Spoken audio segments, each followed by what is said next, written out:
नमस्कार, सत श्री अकाल, आदाब दोस्तों। मैं आपका दोस्त सतनाम सिंह एक बार फिर लेकर आया हूं आपका अपना यूट्यूब चैनल तेजस न्यूज़। और तेजस न्यूज़ पर आज हमारे साथ रूबरू हो रहे हैं भारतीय किसान पार्टी के हरियाणा मीडिया प्रभारी राजेश शुरान जी। राजेश शुरान जी, स्वागत है आपका हमारे यूट्यूब चैनल पर। और मैं राजेश शुरान जी से कुछ सवाल जवाब करना चाहूँगा, कुछ इनकी राय लेना चाहूँगा। उनमें से सबसे पहली बात अगर मैं करूँ दोस्तों, तो दुष्यंत चौटाला जी को लेकर आप खासे नाराज़ दिखते हैं। कई बार आपको देखा गया प्रेस कॉन्फ्रेंस में और मीडिया के चैनल्स पर भी।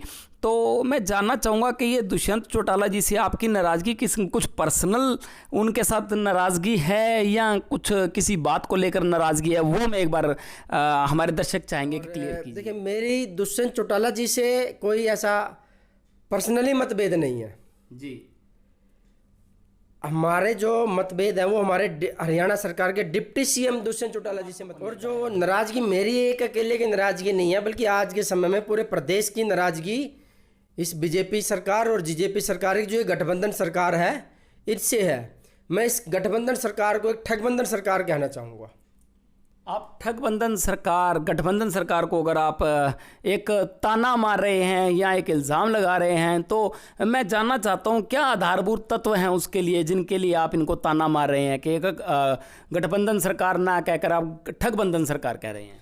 नहीं, देखिए, बिल्कुल हरियाणा प्रदेश की जनता के साथ मतलब है कि इन्होंने ठगी का काम किया है। क्योंकि हरियाणा प्रदेश ने जो एक चुनाव में जो एक मैंडेट दिया था, जो एक बीजेपी पार्टी के विरोध में उन्होंने वोट किया था, किसानों ने, आम जनता ने, नौकरी पेशा लोगों ने, वो बीजेपी सरकार से परेशान होकर जेजेपी पार्टी को वो अपना एक विकल्प देख रहे थे। तो उन्होंने उसको एक विकल्प के रूप में उनको जेजेपी पार्टी को मतलब वोट दिया था। और जेजेपी पार्टी के ही हमारे माननीय डिप्टी सीएम दुष्यंत चौटाला जी के छोटे भाई दिग्विजय सिंह चौटाला जी का एक आप बयान देखिए, एक उन्होंने वो सोशल मीडिया पर भी है कि उन्होंने बोला था स्पष्ट कि भाई खट्टर की जो मदद करेगा वो कौम का गद्दार होगा। साथियों, कौम का गद्दार, कौम का गद्दार, कौम का आप इसमें कौम में किसको लेना चाहते हैं? जैसे वो जाट हैं या हिंदू हैं, या किस कौम में हिंदू के गद्दार हैं या जाट के गद्दार हैं? आप किसके गद्दार कहना चाहेंगे उन्हें? देखिए, कौम से मेरा मतलब है जो एक किसानियत लगा लीजिए आप। किसानियत में 36 बिरादरी आ जाती है। इसमें कोई जाट नहीं, कोई सैनी नहीं, कोई पंडित नहीं, कोई शर्मा नहीं, बल्कि एक 36 बिरादरी का जो उन्होंने एक मिला के बोला था कि एक कौम का गद्दार होगा, कि एक हरियाणा प्रदेश का जो गद्दार होगा वो खट्टर साहब का साथी होगा।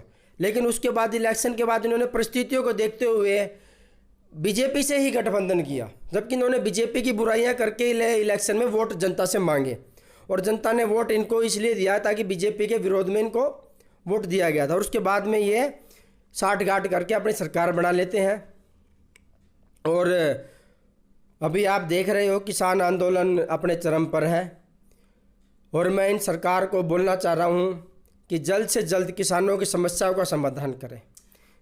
किसान 6 महीने से ज़्यादा रोड पर बैठा है, जबकि किसान को, भारत एक कृषि प्रधान देश है, उसको किसान को अपने खेतों में होना चाहिए।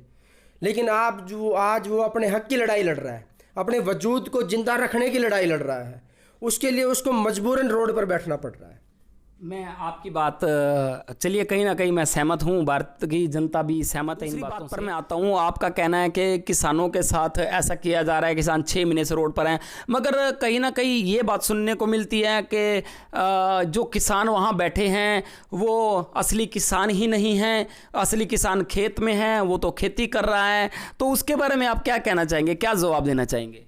देखिए, ये तो मतलब कि कहने की बातें होती हैं पॉलिटिक्स मैन की। अब जो वहाँ पर बैठा है वो वहाँ पर किसान ही है। अब ये कहते हैं, अभी पिछले दिनों में आपने देखा होगा हमारे माननीय डिप्टी सीएम दुष्यंत चौटाला जी का एक उन्होंने प्रेस कॉन्फ्रेंस की थी। उन्होंने बोला था कि आज के टाइम में किसान आंदोलन के अंदर किसान नहीं बैठे, केवल राजनीति करने वाले लोग हैं। तो अगर वो राजनीति करने वाले लोग हैं तो हम उनको गलत नहीं ठहरा सकते। देश में राजनीति करना गलत बात नहीं है। देश में गलत बात है आप जो बोल के वोट लेते हो उसके विरुद्ध कार्य करना गलत बात है। और एक और बात कहना चाहूँगा मैं, आप शासन प्रशासन की लेटर लतीफ़ी के बारे में काफ़ी कुछ बोलते हैं, अक्सर आपको मीडिया पर देखा गया है शासन की लीडरशिप थी, प्रशासन की लीडरशिप थी, इसके बारे में आप अपनी क्या राय देना चाहिए? इस बात से आप खुद अंदाजा लगा लीजिए कि ये जो हमारे नेता लोग हैं ये किस तरह काम करते हैं।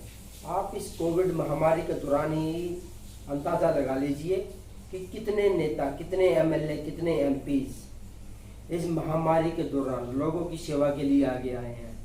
जब लोग ऑक्सीजन के लिए दर दर के ठोकर खा रहे थे, इलाज के लिए। स्वयं सेवक, मैं रोकना चाहूँगा, स्वयं सेवक जिनको इंग्लिश में बात करूँ वॉलंटियर्स कहा जाता है, वॉलंटियर्स आगे आए और उन्होंने हेल्प की। हालांकि कोई एमपी, एमएलए, कुछ ऐसा कोई पर्सन आगे नहीं आया जिसने अपने खर्चे पर ऐसा इलाज किया हो। हाँ, मैं वही बात कर रहा हूँ कि चुनाव के दौरान एमएलए, एमपी जिसने भी चुनाव लड़ना होता है वो आपके कदमों में आता है, बोलता है मैं ये कर दूंगा, लाखों रुपए खर्च करता है, करोड़ों रुपए खर्च करता है, हेलीकॉप्टर में यात्रा करके आएगा, बल्कि एक्टर, बॉलीवुड से एक्टर वैक्टर लेके आएगा, हायर करके लाते हैं, हायर करके लाते हैं, करोड़ों रुपए दे के लाते हैं, करोड़ों रुपए की दारू बांटते हैं, करोड़ों रुपया खर्चा करते हैं। वो आज इस कोरोना महामारी के अंदर क्यों नहीं इलाज अपने एक उन लोगों को एक वैक्सीन भी उपलब्ध नहीं करवा पा रहे वो लोग। आपका कहने का मतलब है कि जो लोग इलेक्शन के टाइम पे करोड़ों रुपए खर्च करते हैं वो लोग आज की डेट में कोरोना के लिए क्यों नहीं ये करोड़ों रुपए खर्च कर सकते? हाँ हाँ हाँ, बिल्कुल, मेरा कहने का मतलब यही है। और आज जो देश की, प्रदेश की जो हालत हो गई है, आज एक अराजकता का माहौल हो गया है। राजेश जी, आप अक्सर एक मुद्दा ज़रूर उठाते हैं कि टैक्स पेयर का, तो टैक्स पेयर की क्या फैसिलिटी है, नहीं होनी चाहिए, या जो कुछ भी है टैक्स पेयर के बारे में, उनके दुख दर्द, वो उसके बारे में मैं एक बार जनता जानना चाहेगी। आप क्या कहना चाहते हैं, आपके मुद्दे क्या हैं टैक्स पेयर को लेकर? देखिए, अगर भारत देश में अगर सबसे ज़्यादा किसी का शोषण हो रहा है तो वो एक टैक्स पेयर का हो रहा है।